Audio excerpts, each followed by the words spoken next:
Tadi saya sampaikan Mas Elmo, semenjak kita diakuisisi 67% oleh Bank BRI, ya Bank BRI kita tahu sebagai bank yang dengan aset terbesar dan kemudian mempunyai jaringan mikro retail terbesar di Indonesia.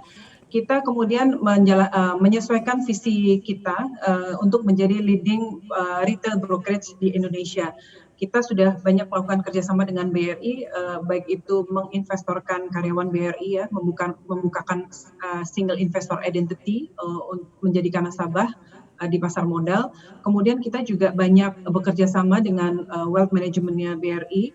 Kemudian kemudian kita bagaimana kita ke daerah-daerah seperti itu menggunakan jaringan-jaringan BRI.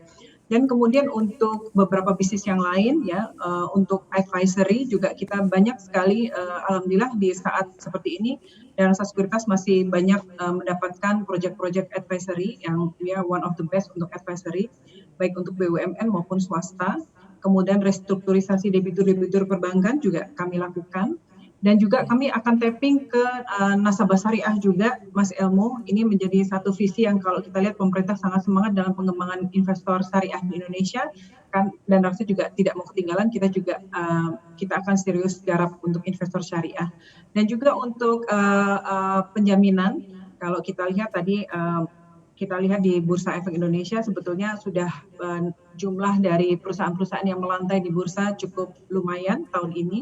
Tapi memang beberapa deal yang ada di Nalangsa, perusahaan-perusahaan yang cukup besar, kita mengalami penundaan ya untuk melihat appetite dari market itu sendiri. Tapi untuk yang lain, untuk penjaminan obligasi, kemudian MTN dan sebagainya, kita alhamdulillah cukup baik. Dan juga bisa kita sampaikan Mas Emo, walaupun secara overall nilai transaksi di pasar modal Indonesia menurun, tetapi market share Danasa Sekuritas justru meningkat di tahun 2020 ini.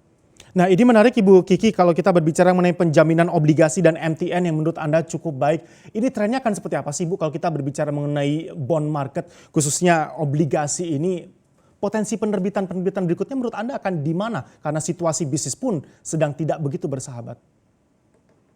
Iya, kalau kita lihat sepertinya beberapa yang tetap jalan ya, mereka memang sudah mempunyai perencanaan sebelumnya ya. Dan mereka mungkin sudah mempunyai potential buyer yang cukup bagus gitu ya. Mereka bisa tetap melihat dari potensi perusahaan itu ke depan walaupun sekarang era Covid. Tetapi sebetulnya kan kalau kita investasi atau investor-investor besar, fund-fund besar itu melihat kan tidak hanya dari performance saat ini, tapi juga performance perusahaan tersebut jangka menengah maupun malah mungkin jangka panjang kalau dia membeli obligasi yang tenornya cukup panjang.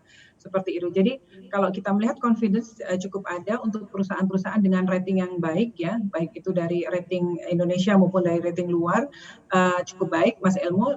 Dan kalau kita lihat di kita ada beberapa perusahaan-perusahaan yang tetap jalan dengan adanya rencana-rencana untuk penerbitan obligasi maupun IPO. Tapi seperti saya sampaikan di Danasa sendiri untuk yang IPO memang yang kami tangani saat ini mereka melakukan penundaan, tapi untuk obligasi tetap jalan.